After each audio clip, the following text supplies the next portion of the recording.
What I'm going to show you is inversions. And what that means is A minor, let's say, has 3 notes in it that are important: the root, the third, and the fifth. Now, those 3-note clusters are all over the neck, but I'm going to relate mine to shapes of open position chords. So if we took this one, if you look at these notes right here, it's just like an E minor chord in open position.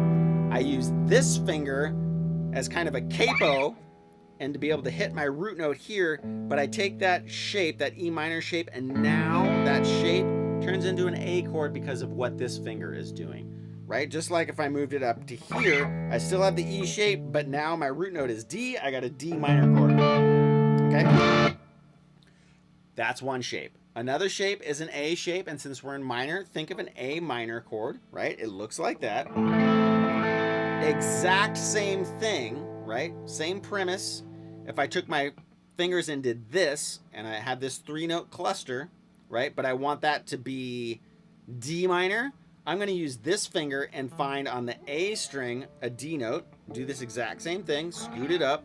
Now I have a D minor, but the shape is an A minor shape, okay? Same thing. Move it up to, got my E minor chord, but that A shape. Same thing, think of a D, right? So we got to use D minor in this instance. There's our D minor shape. If you want to find the root of this chord, look for this finger, your third finger on the B string. Look for an A. Say we want an A minor. Look for the A note, which is right here. I scoot that whole shape up. Voila! Magic! Okay, now why that's important is then we can see where those chord shapes are within our pentatonic scale. So if I took positions 1 and 2, right, and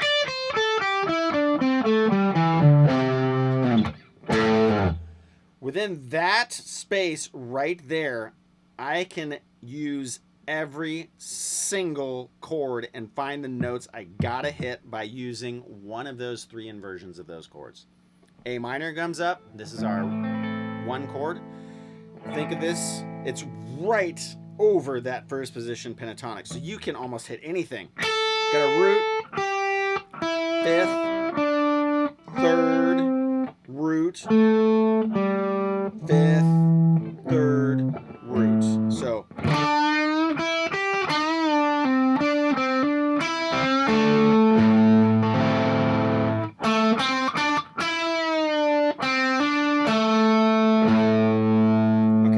sounds killer. I used 1 inversion. If I want to take that A chord and do it in position 2, I use the D shape, and it's right here.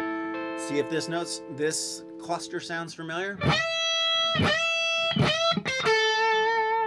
Okay? It's right there. Okay, so why that whole thing works is if you look at the notes, right, you got your A, your C, and your E. When I do this, I'm bending to E, which is in the chord. Okay? When I do this, this is, so I'm hitting the notes of the chord right there, okay? I've hit all 3. Now, if I can do that, so I've seen 2 shapes of the A. Here, the E shape, and the D shape, in those 2 positions. Now, our other 2 chords, this is the A shape. Again, we're right in that first position of pentatonic.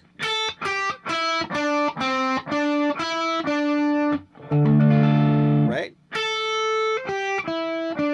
So I'm going, right, because I have those notes. If I use this note, you notice it's not in the pentatonic scale. This is where one of the notes of the minor scale comes from. I can use it. It sounds great. Start to get that kind of Gary Moore vibe. If you don't know who Gary Moore is, please go look him up and do the blues playing. I mean, his 80s playing is ripping.